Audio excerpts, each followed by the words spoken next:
All right, good evening. This is Modified Darvas Box and MDB, and I'm coming at you here with a late night quick video on S&P 500 valuations.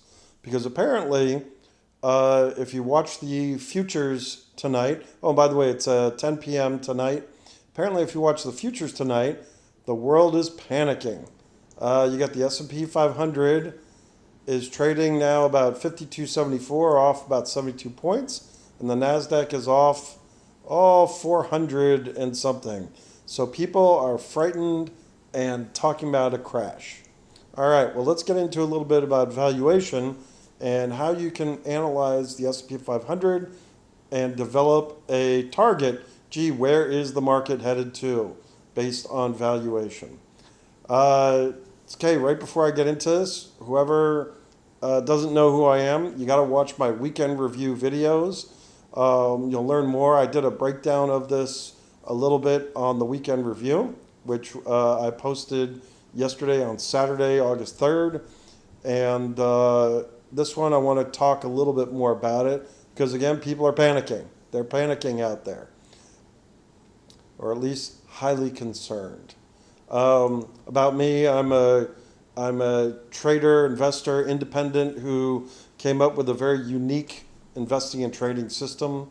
I use the charts, different colors on the charts, chart patterns, because it's based on the book How I Made $2 Million in the Stock Market. But I also use valuation as a secondary tool. So here's the handy spreadsheet. So I download this data from S&P.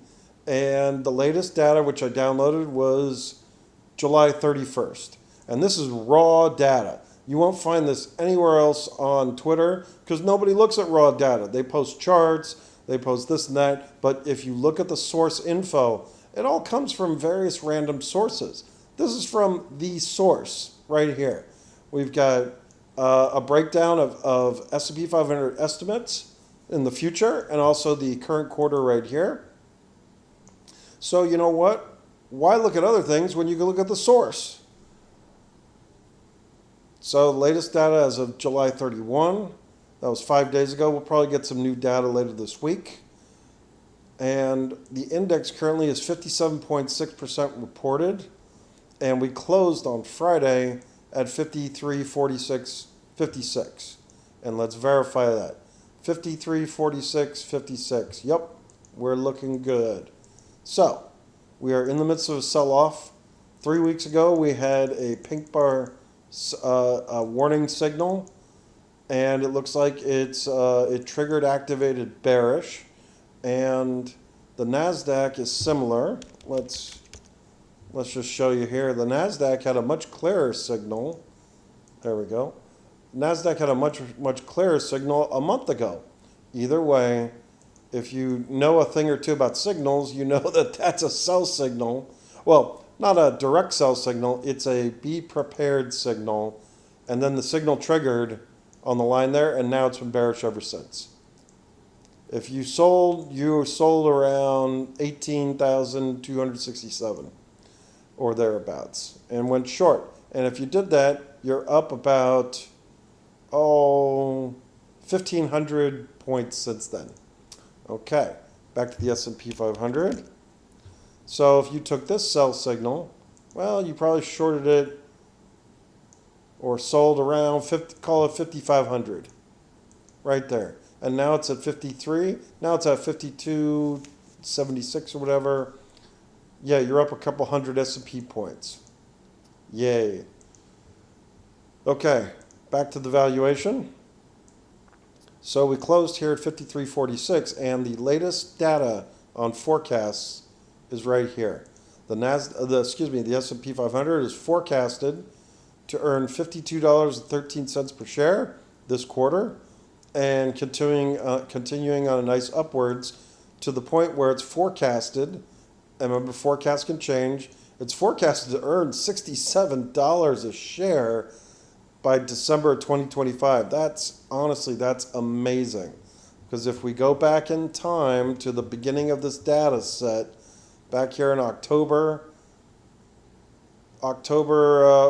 just anywhere in 1988, the index was making $6 a share. So since then, it's gone up 10 times in its earnings. It's incredible. Incredible how much it's forecast to be earning. But right now, it's forecast to earn at $52 a share. That implies a growth rate of 7% over this quarter versus the same quarter a year ago. 7%, well, that's okay. At least it's positive. Last quarter, it was a negative quarter. And that negative quarter, negative quarters aren't so good. We want growth. Growth is what supports the valuations in the index. It allows the index to go higher. And, valuations and charts sort of go hand in hand. They may lag a little bit. This data here is not a primary indicator. It's a secondary, because the chart always shows it either strengthening or deteriorating in advance of when these numbers hit. But now you know that we've got a very strong forecast. But here's the problem. What's the valuation of the market based on that forecast? We've got forward PE and trailing PE. Forward PE is pretty high, 23. And look, historically 24. And we know that the PEs are getting really stretched. Now, what is a high price to earnings ratio? Well, we know that a PE of 8 was the lows of the Great Depression. So I came up with this chart that anything over 25 is a bubble. And then we have different grades of strong and weak. Most of the time, PEs are anywhere between probably 16 to 20. But it's been proven that the lower PEs, if it gets there, those are long-term bargains. But and history supports this. So I've got highlighted in red here when PEs were over 25. And this is forward PE, mind you. And you see going back through history, 20, 19, 20, 20, 20, maybe 24, 19, 17, 15, all through this time. How about the internet bubble? Well, during the periods after, look at that, 16, 15, internet bubble, look at that. When these numbers get too high, look out. So how does that look at the current situation? Well, right now, they're not too bad. But on the trailing PE, they're in bubble territory. 25, and that's at 53. That's at the current valuation of the S&P 500. We're in bubble territory right now. Just even right here, even though we've come off. The reason why markets are able to pump up these PEs and justify it is because they got a strong growth forecast. Now, the problem with the forecast is that forecasts change. They can go down. And you see right here, the prior estimate before July 31st was from July 24th, 1 week. And in that week, estimates got cut. Overall, 0.17. Not a lot, but estimates can get cut quite big all of a sudden. And if the estimate shrinks, well, then PEs grow. And the only way to get it in control is to sell the index down and reduce the price. So we know that the forecast over the next 3 quarters, based on a level of 53.46, with these numbers forecasted, we're in bubble territory. Now, on a forward basis, we're not. But that's just because of how the math works out. If we raise this back to, what was the SPX high? The highs were, let's call it 56.50. At 56.50, well, the forward PE was in bubble territory right there. Forward PEs generally should be lower than the trailing PEs because it expects that the future is better than the present or the past. Now, back here to our current level, 53.46, this is bubble territory. Well, where does the index need to shrink in order to become a bit more reasonable? Now, this is where we're at overnight. Here, let's check in with our futures. 52.70 right there. Let's call it 52.70. So, right here, a couple quarters from now, it's now below the bubble level. But look at that, near term and next quarter, we're still in bubble territory, guys. The market is overvalued, and even at this level, it's overvalued. Now, the problem with valuation is that once markets turn and forecasts start getting cut and deteriorations, economic conditions deteriorate, well, then these estimates start getting cut. So now valuation starts to matter. It doesn't matter so much when you're on the upswing, but it matters on the downswing. Because on the upswing, you can ignore these. On the downswing, you can't. So we're currently at 52.70. Valuations are too high. Like, come on, like Jesus. So where does this need to go? Well, let's plug in good old 5,000. At 5,000, these two, we can pretend that they've come to normal. But even at 5,000 level, where are we going to draw that? Even at the 5,000 level, the market currently, how it's valued, this quarter's still in bubble territory. I mean, this is an example of how extreme valuations got. And we are able to ignore it because these forecast numbers are so good. Let's cut, you know what? Let's cut this. Let's cut these. Let's change it to 54, 56, 57, 58, 59, 60. Well, holy smokes, this looks a lot worse. And this is at the 5,000 level. And you see, let's say we took these haircuts here.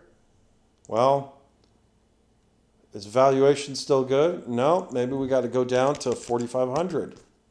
There we go, that's pretty good. Let's make it 4,700. Okay, we're there. Let's make it 4,800. That looks okay. So now we're talking about potential downside just to get back to normal valuations. 4,800. Who's ready for this downturn down to there? In fact, let's put this out because this process takes a while. So who's ready to go? Who's ready to trade down here? Anyone? Bueller? Ferris Bueller? So this is why this current context, yeah, the market is weak. It's vulnerable. And when we look at these estimates, I'm going to back these out and reverse all this. So when we look at these estimates, we really, really, really need these forecasts to hold up. And they probably will because American companies are very popular and profitable. Excuse me, not popular, profitable. That's the word I wanted to give. But American companies are very profitable, but still, valuation matters in a downtrend. That's when valuations start coming in. When all the numbers are going up and everything's going up, nobody cares about valuations. They only care about it after the peak. And at the moment, this is looking more and more like a peak. So this is the review of the S&P 500. So you better cross your fingers that these estimates hold up and that stocks maybe find a floor. Now, right here, it's trading at, right around my moving average, ironically, even though I don't really like moving averages all that much. Why don't I like them? Because they move, duh. But, yeah, that puts us right about this level right here. So, yeah, not the end of the world, but... yeah, I'm in cash in my 401k. I'm majority short in my trading portfolio. This is just another tool in your arsenal and how to figure out what you should do with your money. And when it's like bringing a knife to a gunfight. If you only use charts and you ignore fundamentals, well, you're going to lack that kind of insight as to what's going on. But again, right now, the index it's doing okay. We'll probably have a bounce coming up because these forecasts are still pretty good. But just keep your fingers crossed that we don't see any huge cuts in these numbers. Probably we won't. So that means we're probably a little closer to a CNBC special, markets in turmoil, and we'll probably find a bottom somewhere here in the short term, maybe even this week. I don't know, but we'll see. Now, a final word on valuations here. You can look at it historically on a quarterly basis. See, here's the growth, 2018, 2017, 2016, blah, blah, blah. The Trump years were pretty darn good. And then we get into the Biden years here, and we had some good stuff, but you see, this was rebound from COVID. And then we've had some deterioration here, but overall, the U.S. economy has been really good. What we want to avoid is stuff like this, when that prick Obama implemented Obamacare, and it caused, 6 straight quarters of negative to zero growth. Great. And that's how politicians mess things up. What about 2009, 2008? Yeah, well, we saw this is what happened in the economy. This was well telegraphed ahead of time. That's why the peak was in 2007. Go back to your charts and you'll see that the peak was there. That's because all these numbers started going south. What about even earlier? 2000, internet bubble? Well, look at that. 1999, 2000 were actually pretty good years. The problem was that when things fell off a cliff, boy, did they fall off a cliff. And PEs here were so high. The problem actually started with the Asian contagion. PEs stayed high and just couldn't drop until they normalized and the market found its footing in 2003, 2004. At that point, we were at, teens from the forward PEs and all that. So, and then before that, we had lots of growth. I remember making a lot of good money. I placed my first trade in 1995. And we had great growth back then. And, we've suffered through booms and busts. What about on an annual basis? Yeah, you can see it also as well. Here's the annual table. When prices get stupid cheap, right there, I've marked it in bold. That's on a trailing basis. On a forward basis, it was even stupider cheap. Like I could mark these in bold as well. Forward PE of 14. Yeah, you see that? Bet the ranch. Buy, buy, buy. 2005 was pretty good as well. Again, here's those internet bubbles. Look how cheap things were back then. So where are we at now? Well, we've been scraping along high valuations. So this process to bring valuations back to normal, that's what happens in corrections. So valuations, to summarize, valuations got stretched. Now they're probably going to snap back, and we'll look for normalization here. Unfortunately, the process for getting there, well, when things decide to change, things change, pretty violently.